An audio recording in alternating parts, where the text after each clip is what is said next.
సనాతనం హిందూ జాతీయవాదం YouTube channel అతిపెద్ద ముస్లిమ్స్ మాఫియా ముఠా నుండి హిందువులను కాపాడిన యోగి ఆదిత్యనాథ్. ఉత్తరప్రదేశ్ కైరానాలోని ఈ పట్టణాన్ని మినీ పాకిస్తాన్ అని పిలుస్తారు. ఇక్కడ ఆయుధాల స్మగ్లింగ్, దొంగ నోట్ల ముద్రణ, డ్రగ్స్ రవాణా సర్వసాధారణం. ఈ పట్టణంలో మాఫియా ముఠాల టార్గెట్ హిందువుల ఆస్తులను స్వాధీనం చేసుకుని వారిని ఆ ప్రాంతం నుండి తరిమివేయడమే. ముఖ్యంగా పాకిస్తాన్తో సంబంధం ఉన్న ముకిం కాలా గ్యాంగ్ ఇక్కడి హిందువులపై చేసిన నేరాలు ఘోరాలు అన్నీ ఇన్ని కావు. 2010లో కైరానాలో 52% హిందువుల జనాభా, 48% ముస్లింల జనాభా ఉండగా ముకిం కాలా గ్యాంగ్ దురాగతాలతో 2011 నాటికి హిందువుల జనాభా 32%కి పడిపోగా ముస్లింల జనాభా 68%కి చేరుకుంది. 2016 నాటికి ముస్లింల జనాభా ఏకంగా 92% చేరుకోగా హిందువుల జనాభా దారుణంగా 8%కి పడిపోయింది.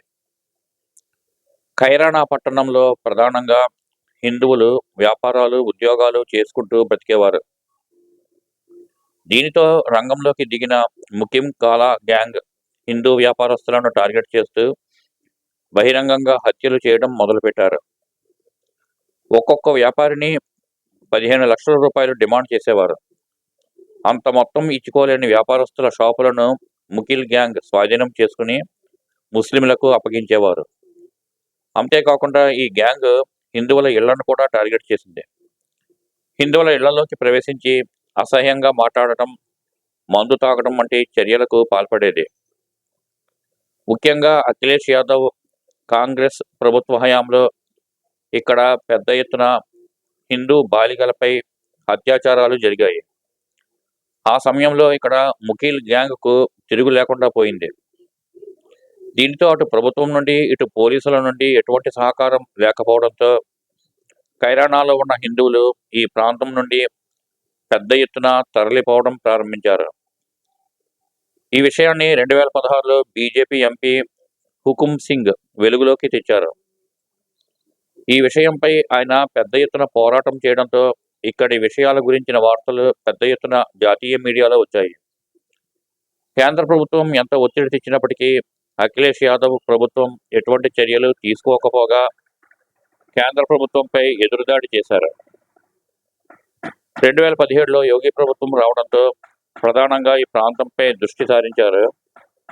ముకిల్ గ్యాంగ్తో సహా మొత్తం 109 మంది హంతకులను గుర్తించి వేటాడటం మొదలుపెట్టారు. ముందుగా పోలీసులు ముకిం గ్యాంగ్లో ప్రధాన సభ్యుడైన షబీర్ అహ్మద్ను వేటాడి కాల్చి చంపారు. ఇది ఉత్తరప్రదేశ్ పోలీసుల చరిత్రలో అతిపెద్ద విజయం. తర్వాత ముకిం సోదరుడు వాసింతో సహా ఈ ముఠాలోని కీలక సభ్యులను దొరికిన వాడిని దొరికినట్టు ఎన్కౌంటర్ చేయడం మొదలుపెట్టారు.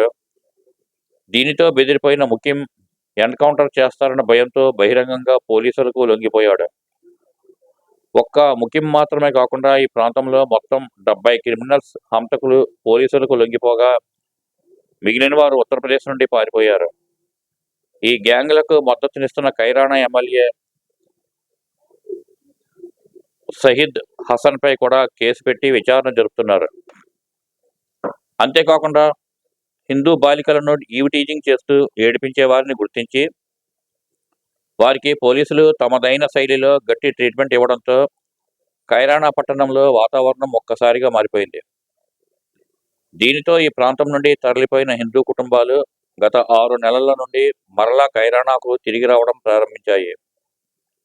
ఇంతకుముందు హిందువుల షాపులను స్వాధీనం చేసుకున్న ముస్లింల నుండి యోగి ప్రభుత్వం స్వాధీనం చేసుకుని తిరిగి అసలు యజమానులకు అప్పగించింది. ప్రస్తుతం కైరానా ప్రాంతంలో పూర్తిగా శాంతి భద్రతలు నెలకొన్నాయి. ఇప్పుడు చెప్పండి, హిందూ ధర్మాన్ని కాపాడుకోవాలంటే రాజకీయానిదే కీలక పాత్ర. మనం హిందువులమే, మనం హిందూ సంప్రదాయాలనే పాటిస్తున్నాము, కానీ హిందూ వ్యతిరేక పార్టీలకు అధికారం ఇస్తున్నాం. నేను బీజేపీని ఎంతగా అభిమానిస్తున్నాను అంటే కారణం ప్రస్తుతం మన హిందువులకు రక్షణ కల్పించే ఏకైక పార్టీ భారతీయ జనతా పార్టీ. వేరే పార్టీకి సపోర్ట్ చేసే హిందువులు ఖచ్చితంగా మనం కూర్చున్న కొమ్మను మనం నరుక్కుంటున్నట్టే అని చెప్పగలను. జై శ్రీరామ్. సోషల్ మీడియా సేకరణ. భారత్ మాతా కీ జై.